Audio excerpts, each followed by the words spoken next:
Hey guys, it's Ty. Today we're going to fix the stick drift with the PS and Xbox controllers.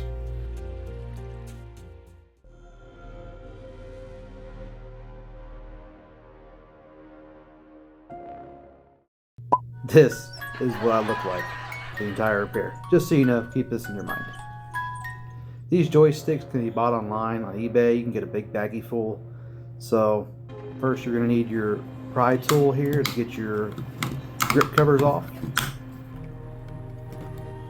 They can be a pain in the butt, but you can see it's just, you keep working your way around and they will eventually pop off. Just don't force it because you can break those plastic pry tabs, or the plastic keeper tabs rather. So just firm pressure and they'll pop out. And you'll take these little bitty tips here. They are the tamper proof. You got one in the center there you're gonna have to punch through your sticker to get to. And you have 4 remaining, so there's 5 total. Just set them to the side. They're small and they're easy to lose, so just keep them tight. Faceplate's going to come off, and you can lift the body off.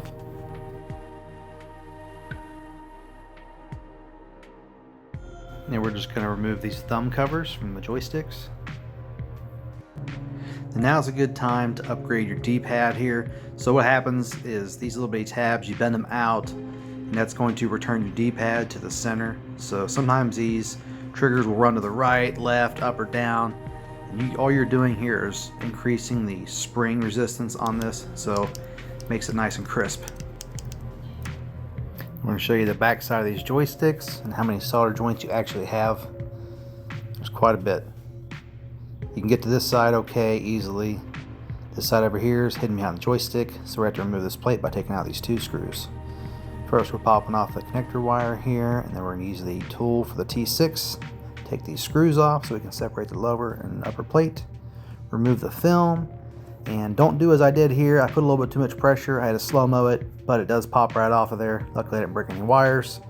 Firm, gentle pressure is all you need. And out pops the 3.5mm head jack, which we'll put that back in later. Take some alcohol. We're going to clean off this before we do the solder remover. So you got the wet end, dry end, just dab, don't roll. If you roll, your cotton pieces are going to get stuck all on your board and it's just messy. So we're going to clean this up. Turn on the solder sucker here from the Yuha machine. Yeah, it's great. So the solder sucker machine's awesome. So we're going to put it on here. It's going to get some heat, and once it gets the solder flowing, we'll just suck it right out. It's actually a pretty amazing machine. Worth every penny spent, absolutely.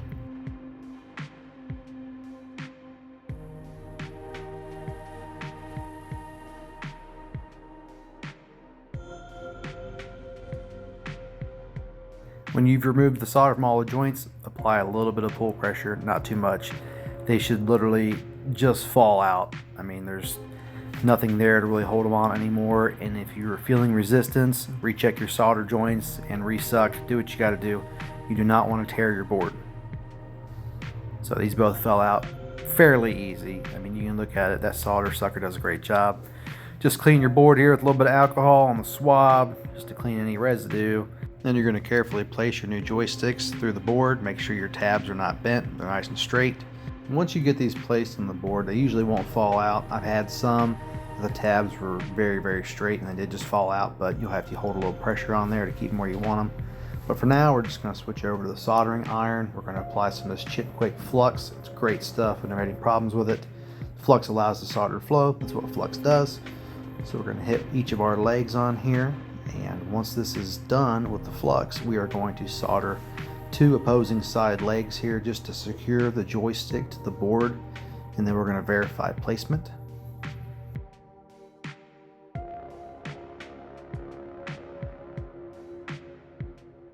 This is my solder of choice here. It is the 60/40, so it's 60 silver, 40% lead. It is absolutely wonderful, flows great on these boards, works on other electrical connectors as well.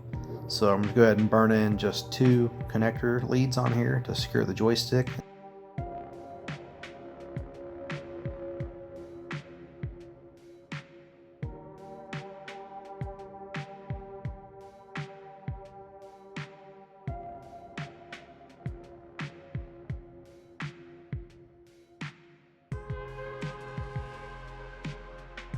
Once we've got the two legs soldered, we're going to check this, make sure she's sitting against the board well, and she is. So now we are free to finish our soldering.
And we're going to repeat the same process for the second joystick. We already got through the board, secured where I want it. Go ahead and apply this flux on here, and then we'll finish soldering the same process we did before, starting with two legs, checking placement, and then we'll finish.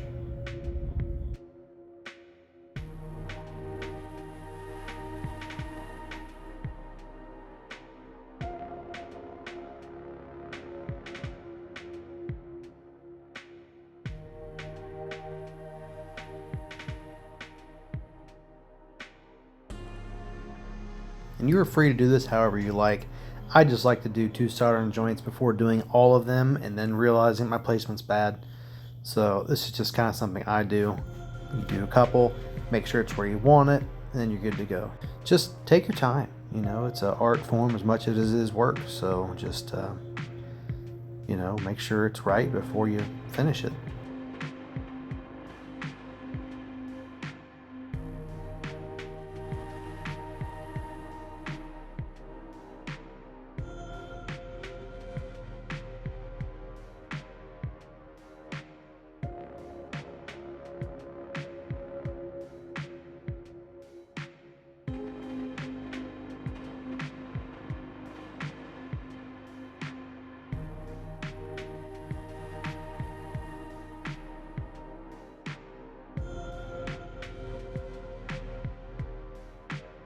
Okay, we're done with the fun parts. Now we got to put it back together. These little vibrator modules here, they just go back down in the housing here. Make sure your wires aren't going to be in a position where they're going to get pinched by the screws or the casings. And then we'll address the elephant in the room, which is this audio jack that fell out. There's nothing that holds this thing in place other than the casing, so all we're going to do is clean up the mating pads where they seat, using the same process we used before, alcohol on a swab, and just kind of dab dry or roll dry the other side here. And you'll see there's nothing to hold it here, that's just where it sits, but the very end is held by the casing. So we're going to rely on this casing here to hold it in place while we put the upper half of the board back to the lower half of the board. So after we get this settled down in its little place here, there's a pinch connector. I'm going to call it a pinch connector, but there's a connector right here you can see in the middle. Requires a little bit of thumb pressure and it will clip together, but it will clip together easier once this is actually sitting where it's supposed to be. So if you apply low pressure, it's not going anywhere. Make sure that's in place first. Now we're going to attach the screws that hold the upper board back to the lower section. We're going to reattach our film. Also, our wire, we're going to reattach it back to the point that we took it off from earlier. Just be careful, I have broken these before, they are very delicate, so apply steady and flat pressure. Don't angle these when you're putting them back on here.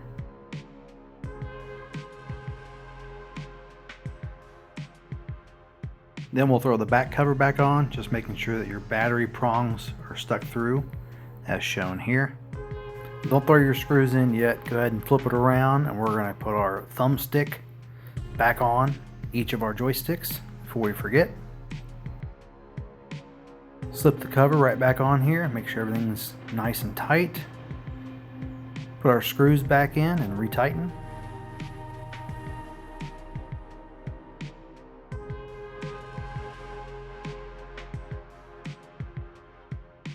Once all the screws are tight, we can go back and throw on these covers. A little bit of firm pressure and they'll clip right back into their place. Slap our batteries back in. Cover plate, and here we go. Let's test it out. Look at that. Beautiful. No drift. Wonderful. Do what you want to. No stupid unwanted movements. And for this, we'll take a victory flight. And cannonball. Alright, I'm done. That was fun.